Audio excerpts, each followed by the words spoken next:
What's up, YouTube? Welcome back to Common Sense Logic Reason. And as always, thank y'all for joining me today. In this video, I have another episode of Rhetoric for y'all, and I know there's just so much of it out there, but I'll keep making videos on this rhetoric so that that you can be exposed to it, and so therefore you know how to respond to it.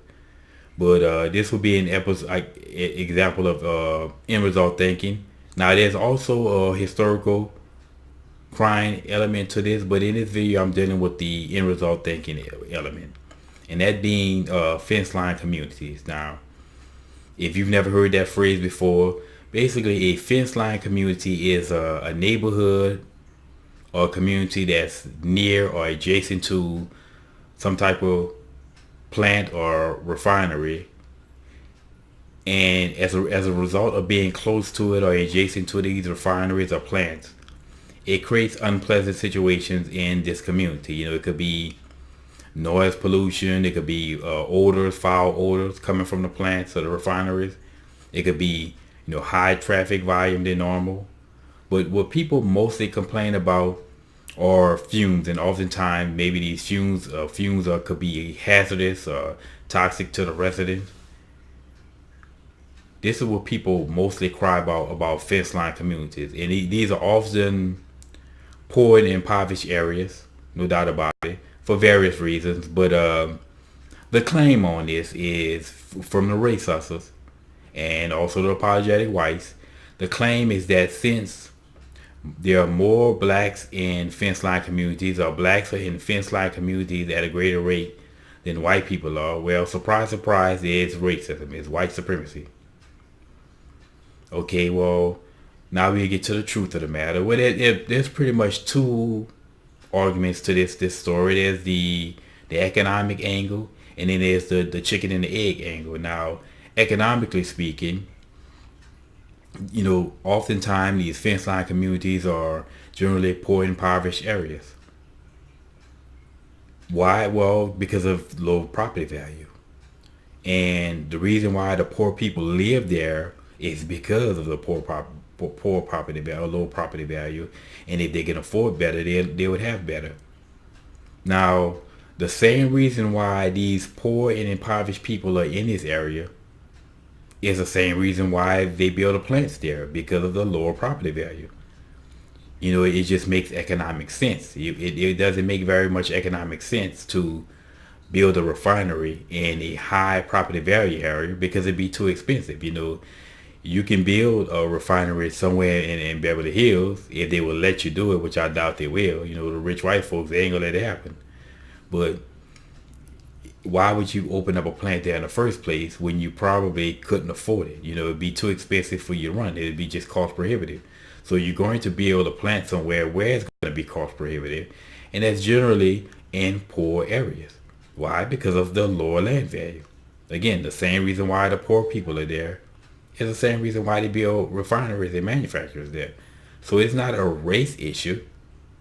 It's an economic issue. Because if it was just purely a race issue, there would be no white fence line communities. And there are. It, again, is an issue of poverty, not an issue of race. And again, no one's forcing people to be poor and impoverished. No one puts a gun to anyone's head, forcing them to be impoverished, to go out there and do the things that cause poverty. And sadly, with black people, that tends to be the case more. Black people, I talked about the ghetto mentality all the time, and how people with that ghetto mentality is going to go out there and do the thing that cause poverty, and that's why they're impoverished. I've said before that, poverty, we often associate poverty with income. And that's what we really define poverty as an income thing. But the truth of the matter, poverty is not a state of income. It's a state of mind. You show me people with impoverished mentalities, and you'll find a bunch of people doing impoverished things and getting impoverished results. So again, it's the whole fence line community thing is not an issue of race. It's an issue of economics. And then we have the chicken and the egg scenario. The question is, was the plant there first, and then they build housing and residence there because the land was cheap and poor people buy land there because it's something they can afford, or was the area already poor and impoverished area and they built a refinery there as a result of that. But then again, if you think about it, it's still an economic issue. It still all comes down to poverty. It still comes down to them building refineries in low property value areas so it won't be that expensive. But anyway, if you ever hear cries of fence line communities, well, now you know, and knowing is half the battle. You know, it's again, fence line communities does not exist based upon race. They exist based upon economics and economics only. Now, I'm pretty sure you may find some area where they quote unquote purposely built some refinery in the black community, but for the most part, it's an economics thing. And sadly, it is true that so many people are stuck in these areas because they just simply can't sell their homes because the property value is so low being next to a refinery.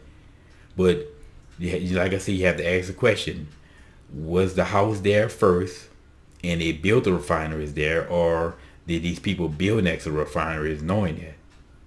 But anyway, as always, y'all, until next time.